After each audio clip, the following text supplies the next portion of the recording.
नमस्कार मंडळी, तुमचं माझ्या श्री महालक्ष्मी या चॅनेलमध्ये खूप खूप स्वागत आहे. आपल्या घरात जर भांडणे होत असतील, पैसा पाण्याचे प्रॉब्लेम असतील, कर्ज झालं असेल, घरात पैसा येत नसेल, आलेला पैसा घरात राहत नसेल, तर तुमच्या मागे नक्कीच वाईट शक्ती लागलेली आहे हे समजून जा. घरात जर माणूस सतत आजारी असेल, घरात लहान मुलं तुम्हाला उलटं बोलत असतील, तुमच्याशी ऐकत नसतील, तुमचं कुटुंबाबरोबर वादावाद होत असेल, पतीबरोबर वादावाद होत असेल, तर तुम्ही काही अमावस्ये दिवशी उपाय नक्की केले पाहिजेत, जेणेकरून तुमच्यात घरात सुखशांती नांदेल आणि तुमचं जीवन सुखी होईल.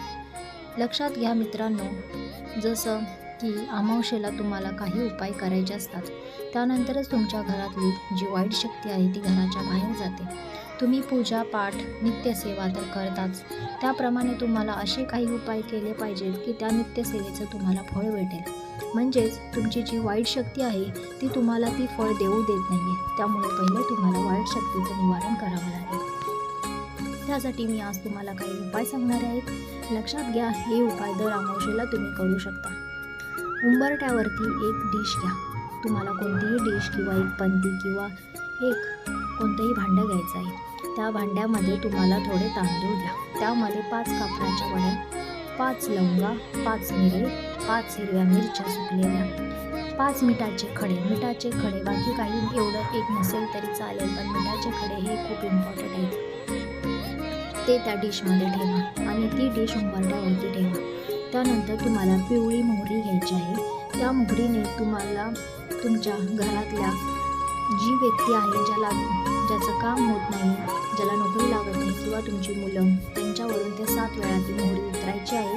तुम्हाला त्यांची दृष्ट काढायची आहे आणि ती मोहरी तुम्हाला उंबऱ्यावरती नेऊन तुमच्या त्या डिशमध्ये टाकायची आहे आणि ते तुम्हाला डिशमधील वस्तू तुम्हाला जाळायच्या आहेत. असंही तुम्ही घरावरूनही 7 वेळा उठून त्या डिशमध्ये तुम्ही पिवळी मोहरी टाकू शकता.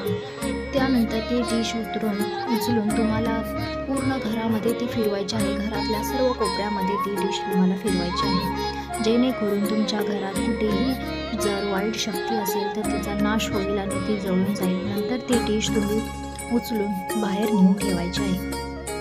ते जेव्हा सगळं पेटून संपून जाईल तेव्हा तुम्हाला ते निर्मल्यात किंवा एखाद्या खाली झाडामध्ये वगैरे नेऊन तुम्हाला ते टाकायचं आहे. तर अशा प्रकारे उपाय केल्यानंतर निश्चितच याचं फळ तुम्हाला नक्की भेटेल. पण लक्षात ठेवा, हा उपाय तुम्हाला तिन्हीसांच्या वेळेला रात्री 6 ते रात्री 12पर्यंत तुम्हाला अमावस्येच्या टाईममध्ये करायचं आहे. तेव्हा अमावस्या असली पाहिजे, तरच ते फलदायी ठरेल. त्यामुळे तुम्हाला हा उपाय रात्री करायचा आहे.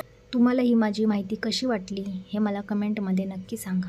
जर तुम्हाला व्हिडिओ आवडला असेल तर लाईक आणि सबस्क्राईब करायला विसरू नका. श्री स्वामी समर्थ. जय जय स्वामी समर्थ.